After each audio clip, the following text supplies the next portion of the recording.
महाराष्ट्रामध्ये एकमेव आपला जिल्हा असा आहे की ज्या निवडणुका पंचायत समिती नगरपालिका आपण लढलो त्याचा स्ट्राईक रेट आपला 94% जास्त आहे.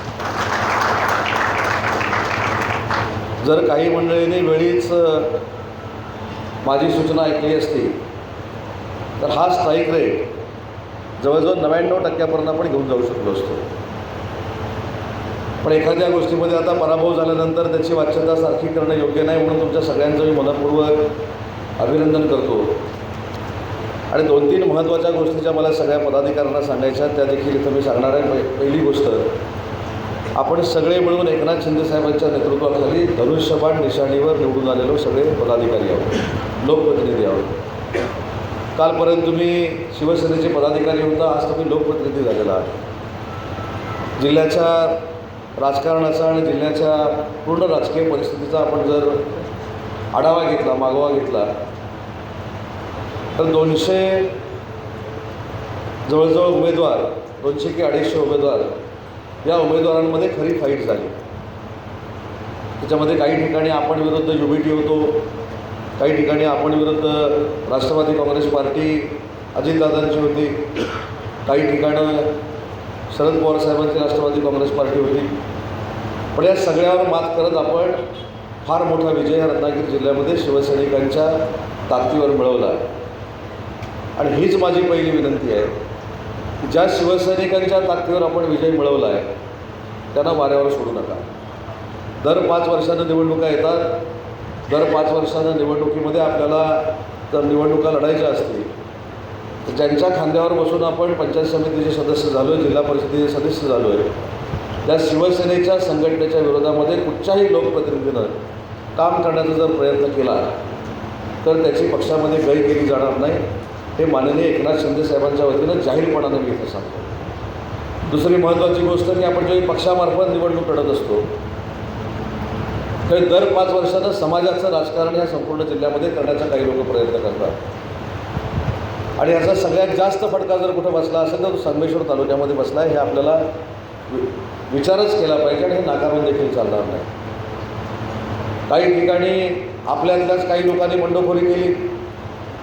आपल्यातल्या लोकांनी बंडखोरी केल्यानंतर आपल्याच काही लोकांनी मैत्री जपली. त्याला तरी बाहेरचा रस्ता 100% शिंदे साहेबांच्या नेतृत्वाखाली दाखवणारच आहे.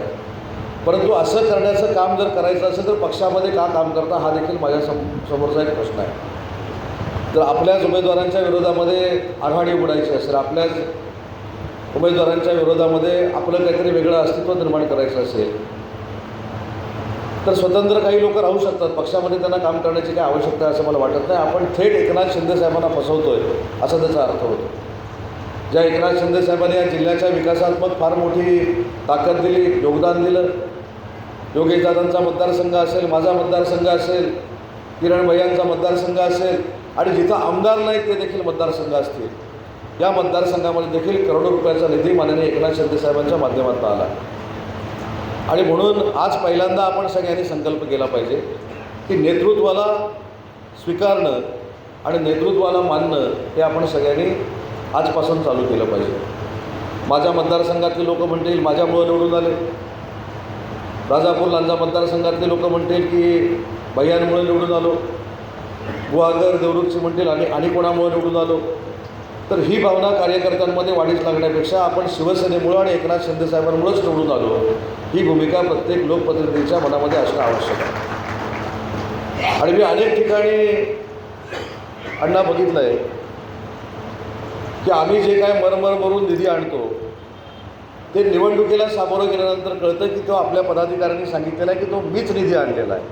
म्हणजे एकनाथ शिंदे साहेबांनी पण आणला नाही, योगेशदादांनी पण आणला नाही, उदय सामंतनं पण आणला नाही, तो मीच आणला, अशा पद्धतीची भावना अनेक मतदारसंघामध्ये फिरताना मला प्रसारात बघायला मिळालेली आहे.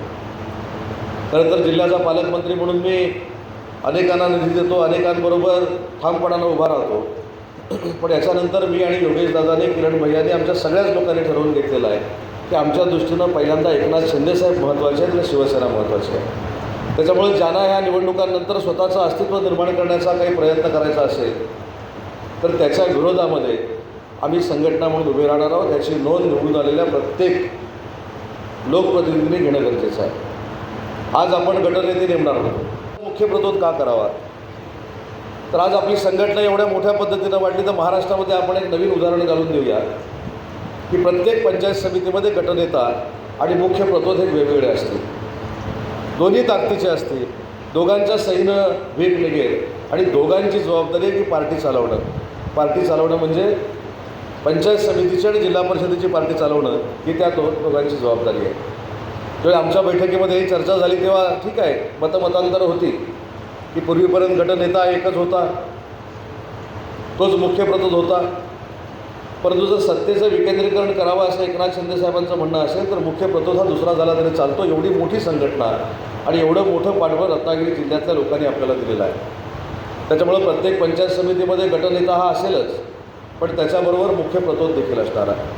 आणि हे दोघं जे आहेत हे पूर्ण पक्षाचा कारभार हा प्रत्येक सभागृहातला चालवणार आहे.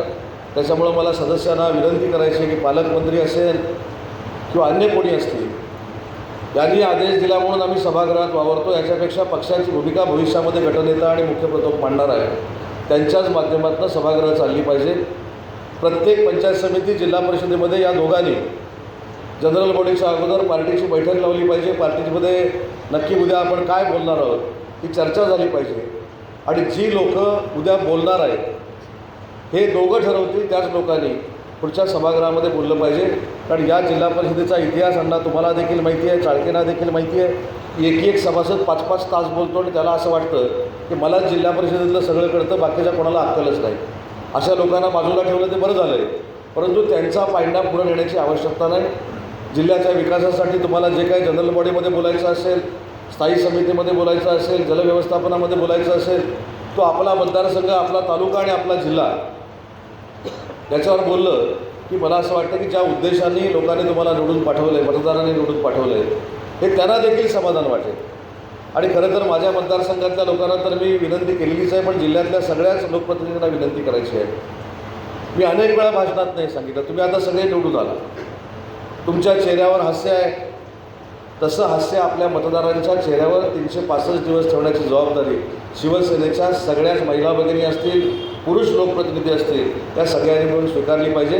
तरच भविष्यातल्या सगळ्या निवडणुका आपल्याला अतिशय सोप्या जाऊ शकतात.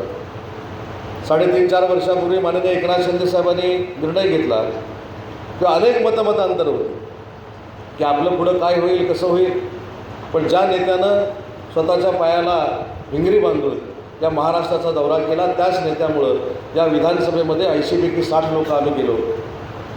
नगरपालिकेमध्ये 72 नगराध्यक्ष महाराष्ट्रात आपले निवडून आले. महानगरपालिकेमध्ये 425 महानगरपालिकेचे नगरसेवक निवडून आले. आणि सगळ्यात रेकॉर्ड ब्रेक काम झालं की आपण 272 ठिकाणी जिल्ह्यामध्ये लढलो, महाराष्ट्रामध्ये लढलो आणि त्याच्यातले 170 जिल्हा परिषदेचे सदस्य हे महाराष्ट्राच्या जनतेनं माननीय एकनाथ शिंदे साहेबांना निवडून दिले. हा खऱ्या अर्थानं आपला चढता आलेख आहे. तसाच जिल्ह्याचा आपला चढता आलेख ठेवला पाहिजे. आज तुमच्या सगळ्यांमुळं, मी माझं श्रेय असं म्हणत नाही, तुमच्या सगळ्यांमुळं मला देखील महाराष्ट्रामध्ये मानसन्मान मिळतो. नगरपालिका आपल्या सगळ्या आल्या, जिल्हा परिषदेमध्ये जिथं जातो तिथं मला सांगतात की तुम्ही रेकॉर्ड केलं आहे महाराष्ट्रामध्ये, महाराष्ट्रातल्या कुठच्याच पक्षानं, महाराष्ट्रामध्ये असलेल्या कुठच्याच पक्षानं 94% जास्त हा स्ट्राईक रेट कुठच्याच जिल्ह्यामध्ये ठेवला नाही. हे सगळं तुमचं श्रेय आहे. आता म्हणून ह्याच्यात सगळ्यात महत्त्वाची बाब की आपापसामध्ये गैरसमज होणार नाही, आपापसामध्ये मतभेद होणार नाही, शिवसेनेच्या पलीकडे दुसरं कोण मोठं नाही, हे धरूनच आपल्या सगळ्यांना काम करावं लागेल. आणि काम करत असताना जिल्हा प्रमुख, तालुका प्रमुख, विधानसभा प्रमुख जे जी काही पदं आहेत त्यांचा देखील राजशिष्टाचार प्रत्येकाला पाळावा लागेल. मी जिल्हा परिषदेचा सदस्य आहे, मी सभापती झालो म्हणजे माझ्या बाजूला विरोधातला माणूस बसलाच पाहिजे असं कोणी नियम पाडून घेऊ नका. माझ्या बाजूला माझ्या पक्षाचा तालुका प्रमुख बसला पाहिजे, जिल्हा प्रमुख बसला पाहिजे, अशी भूमिका प्रत्येक सभागृहामध्ये असणं गरजेचं आहे. आणि त्याच्यावर देखील आम्ही लक्ष ठेवणार आहोत. मागच्या 8-10-15 वर्षामधले अनुभव अतिशय कटू आहेत. जे निवडून देतात ते समोरच्या खुर्च्यांमध्ये आणि जे विरोध करतात ते बाजूच्या खुर्च्यांमध्ये. किती विरोधक विद्वान असला तरी माझा पदाधिकारी विद्वान आहे, माझ्या पदाधिकाऱ्यामुळे मी त्या खुर्चीवर बसलो आहे असं समजूनच भविष्यातली आखणी लोकप्रतिनिधींनी करणं गरजेचं आहे. आणि म्हणून माननीय एकनाथ शिंदे साहेबांनी आपल्याकडे जी यादी पाठवलेली आहे गटप्रमुखांची, गटनेत्यांची आणि मुख्य प्रतोदांची, ती मी आज वाचून दाखवतो. त्यांचं देखील मनपूर्वक अभिनंदन. त्यांनी देखील गटनेता आणि मुख्यप्रमुख झाल्यानंतर एकनाथ शिंदेसाहेबांनी यादी जाहीर केली म्हणून एकनाथ शिंदेसाहेबांचे सगळे अधिकार त्यांनी घेऊ नये ही देखील माझी विनंती आहे.